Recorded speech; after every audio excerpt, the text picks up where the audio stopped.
Hi, this is Julie at Julie Loses, and thank you for tuning in to another installment of my online video weight loss diary. It is Tuesday, July 22nd, 2014, and I thought I would give you guys a check-in to let you know there's a lot of things going on right now. Got three really exciting things that I'd like to share with you. So let's get started. Let's start with the weigh-in.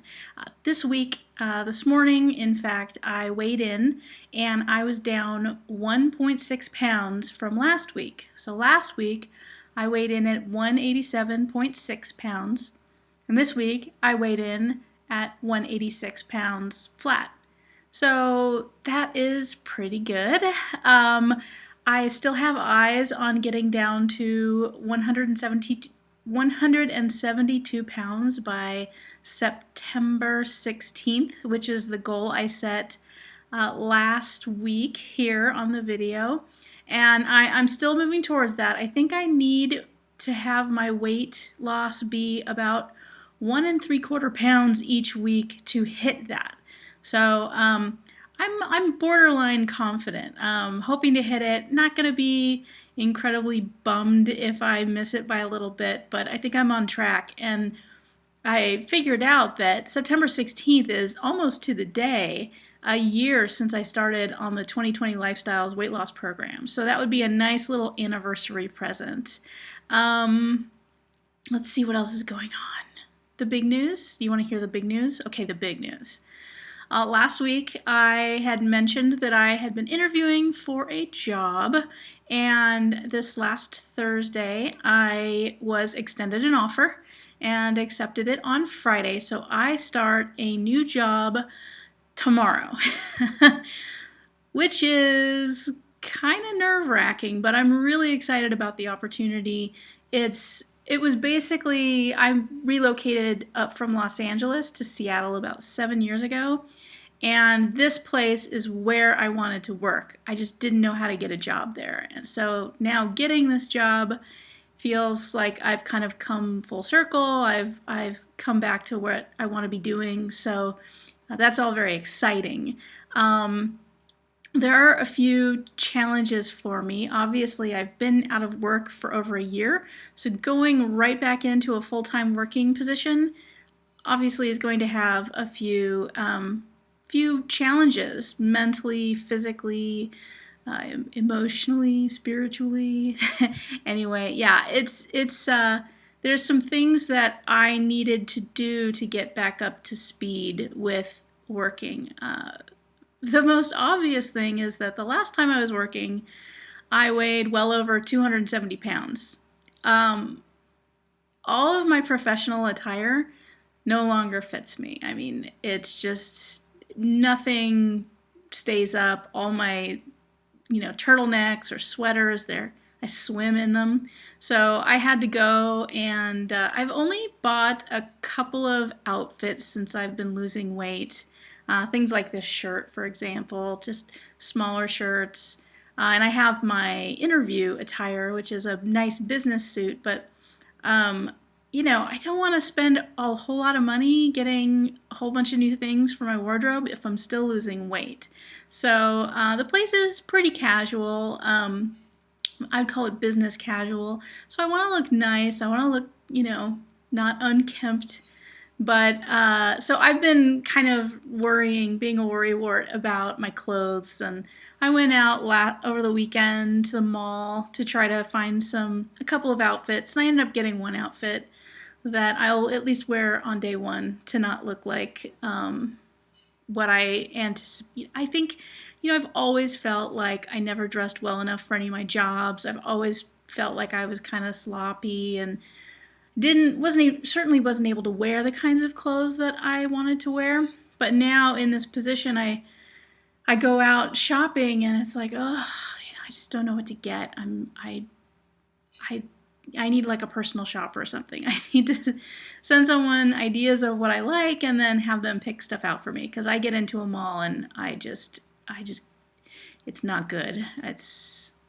While I like shopping way more than I did 80 pounds north of here, I still am not like totally jazzed about trying to find things, especially blouses. For some reason, I have a really hard time finding shirts or tops that make sense to me. So, but it's a good problem to have, right? The other thing is basically just logistical challenges I have. I'm going from basically, when I was on program, I had to be at the gym 3 or 4 times a week for appointments. But apart from that, my days have been kind of open. So now it's really going to enforce, a timely structure, some sort of routine, which I'm looking forward to, but I need to stay on point with a few things. First of those is making sure all my meals are prepped and planned in advance. I want to be bringing my lunches. I want to make sure my dinners are ready so I don't have to, I'm probably going to be tired at the end of the day just getting back into it. So I need to make sure that I don't go and get fast food or something takeout instead of having some healthy meal for myself available. I can do that. I do bulk cooking already. I just need to stay with it. And I need to maybe do a little more earlier in the week so that I don't have to spend every 2 days or every 3 days doing it, but maybe once every 4 days or 5 days. It might work better. So getting that organized is something I'm thinking about. Another thing is sleep. My sleep schedule is kind of, it is what it is. I get about 8 hours of sleep every night, and sleep is really, really important when you're trying to lose weight. If you're not getting enough sleep, there's all kinds of things going on hormonally with your body that's not working in your favor. So sleep is something I need to prioritize, and that means I need to go to bed earlier than I usually do. I'm usually going to bed at around 11 o'clock at night and then not falling to sleep until about midnight or 1 o'clock because I like to read. I like to, browse the internet on my smartphone. I know those things are really, really bad, but I just have to kind of pull it together and get myself in bed a little bit earlier than that so that I can get up at a reasonable time, make sure my morning tea routine is all taken care of. Because if I don't have my tea in the morning, I'm going to be very mad. Not really. I'm just thinking ahead. So sleep, meals. The other thing is going to be getting my workouts in. The last few days have been kind of a wash with workouts. I haven't done much. I haven't gotten much in the way of steps. I've had other things on my mind, and I've given myself a little bit of leeway to be easy with myself about it. But going back to work, I'll just say this. The place I'm working is about a 5-minute walk from the gym. So I really don't have much in the way of excuses. I, have to, get out by a certain time in order to fetch my dog from daycare, but I really should be able to get to the gym either before work or after work on at least a couple days a week. And then at home, I've got, my Xbox Fitness and some other things that I can do at home. So I just need to make sure I'm diligent and getting those workouts in, getting those steps in. I think that'll be a little bit easier than getting the workouts in. I'm going to be a little more cognizant of being on my feet more often and trying to move around as much as the job will allow. So that's pretty exciting. I think that's the first big exciting thing this week. And I told you there's a few, so there's actually 2 more. So stay tuned. So let's go to the next one right now. Workouts. This weekend, I went for a walk around the block with my dog in order to sort of get a workout in. I was planning on just doing a few laps at a good pace, but something got in my head and I decided to run a little bit. Now, it's been a long time since I have really tried to run. I would say on the order of at least 2 months or so since I put any real effort into it. And the last time I ran, I was talking to my trainer and we decided that running wasn't going to be something I really wanted to push because I was having a lot of hip pain. I was getting shin splints. We just didn't agree that maybe my body mechanics were where they needed to be to do running in a healthy way. And I was okay with that. I know that some people are just built better than others when it comes to running, and I wasn't, as much as I wanted to run, I wasn't going to push myself into doing something that was going to hurt me. So I just decided to start running on our walk and got like at least a minute in at some point and then stopped. I was like, whoa, this is new. Then on the second lap around, I decided to just see how far I could go. And I made it almost all the way around the block while jogging without stopping. It was hard. I was doing it. I was like, I'm never going to be able to do this again. This is so hard. And when I got home, I pulled up Strava. They have a route system where you can, and I'll link to strava.com below. And you can build your routes. And so basically I built the route from where I started to where I stopped in the map maker and found that to be 0.8 kilometers. Now, when I had been thinking about it before, I had thought, wow, if I could run for 1 kilometer straight, that would feel like a real breakthrough. And I just thought I was so far away from that. And now I'm so close. So, of course, the next day I was really excited again. I went out again with the dog and thought, okay, let's see if I can make it. I found out on that map builder that route builder that if I go all the way around my block once, that's a kilometer. Roughly, it's like 1.01 or something like that. But really close and a good distinction. And so I tried it. Day 2, I did it. I got to the 1 kilometer mark. So that is amazing. And I did it without stopping. And there are a couple of small hills in my area on that particular route. There's huge hills in my neighborhood, but this particular route has just a few inclines. So I was really happy. And so I decided that, yeah, let's start setting running goals. Maybe I've broken through that body mechanic issue and I can start doing it without a whole lot of pain. I didn't have any shin splints to speak of. I had very, very minor hip pain on the left-hand side, but it was more of a soreness versus pain thing. So I feel pretty confident that if I tackle it reasonably with some sort of training program, that I can eventually meet my goals. So here are my goals. My first running goal is to do a mile. I don't have a time frame for when I will be able to go a full mile. It's about, a little under 2 laps around my neighborhood, which seems a lot more reasonable than thinking about, 4 laps around a track or something. But it's, I think it's going to be doable. I just need to build up to it. Second big goal there is to run a 5K. And I've read a lot of blogs. There's a new blog I found. It's not new, but it's new to me. It's called Runs for Cookies or runningforcookies.com.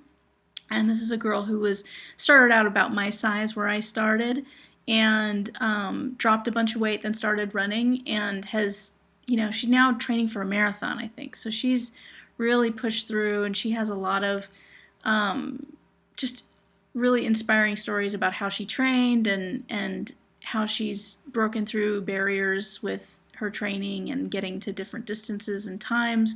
So I've been absorbing all of her content and trying to focus on what I want to do. I think I'm just going to keep doing what I'm doing, which is trying to just extend it out a little bit more. I'm also thinking about getting another watch. Right now I have a Polar FT4, which is a pretty bare bones heart rate monitor watch that will record my workouts but won't show me any data. I can't upload it anywhere. It basically just tells me how long I worked out, gives me an approximation of the calories I burned, tells me what my high heart rate was and what my average heart rate was, and how long I was in the proper aerobic zone that I want to be in. So that has worked out really well. But for things like doing runs, for things like hiking, for things like riding my bike, it's I've been having to do this mix of my smartphone, apps on my smartphone, and my watch, and it doesn't work as well or as easily as I'd like, and so I've been looking at multi-sport watches. I've got my eye on one. It's about $400, So we'll see how the job goes, and if the job is going pretty well, I might treat myself to this Garmin watch. It's the Fenix 2, and the thing I like about it is that it's really made for sort of, I think the team that built it is the Garmin team that is based around their outdoor adventure department instead of just their running department. So it's got things like you can upload maps to it. It has like an altimeter, a barometer. They call it an ABC watch. You can, you know, basically it can, get your tracks and you can upload them to different services, and that'll just make things a lot easier. So if you have any recommendations, if you have any experience with ABC watches or running watches, please feel free to leave your comments below. The third big thing, let's get to this now and try to keep it as short as possible. Third major exciting thing is so let's talk about my bike. I think I mentioned that I ride a bike sometimes. Earlier this year, as a present to myself for doing such a great job with my weight loss, is I went out and I bought myself a bike.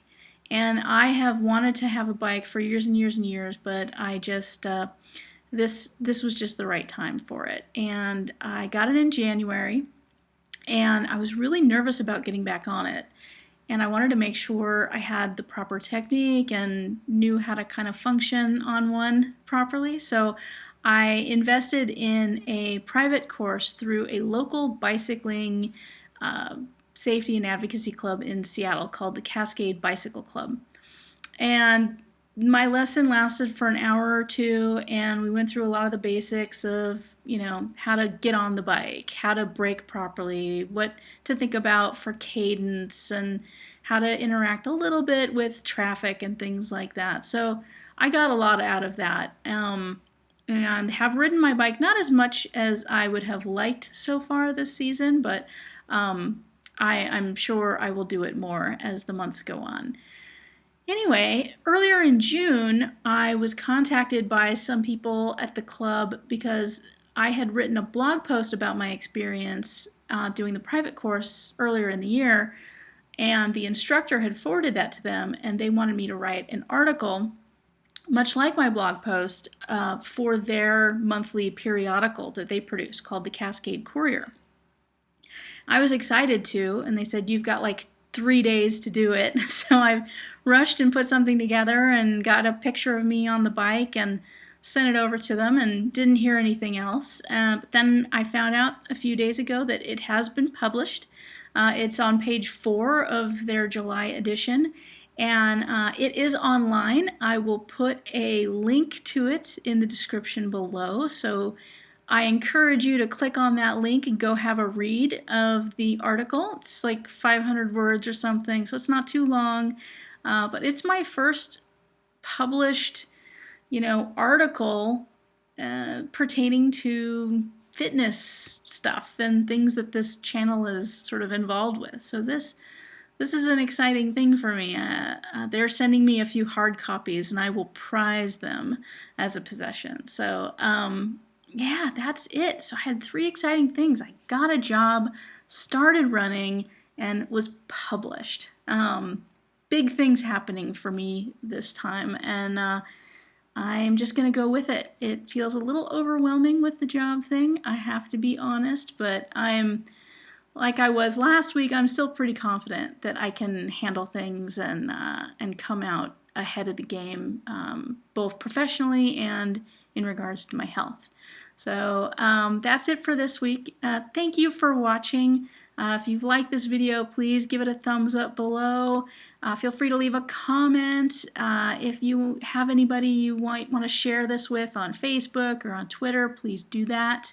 And obviously, if you're not subscribed, please subscribe at this time if you want to. I post new videos at least once a week, and I think this is my 44th vlog. So I have a whole backlog of things. If you're new and you wanna see where I started, go have a peek at some of my videos from September. They are a hoot. to watch. At least for me, I really like to go back and watch them occasionally and see how everything has changed. Like my demeanor has changed, the way I interact on camera has changed. Just it's just this weight loss thing has been really good for me. So yeah, until next time, take care.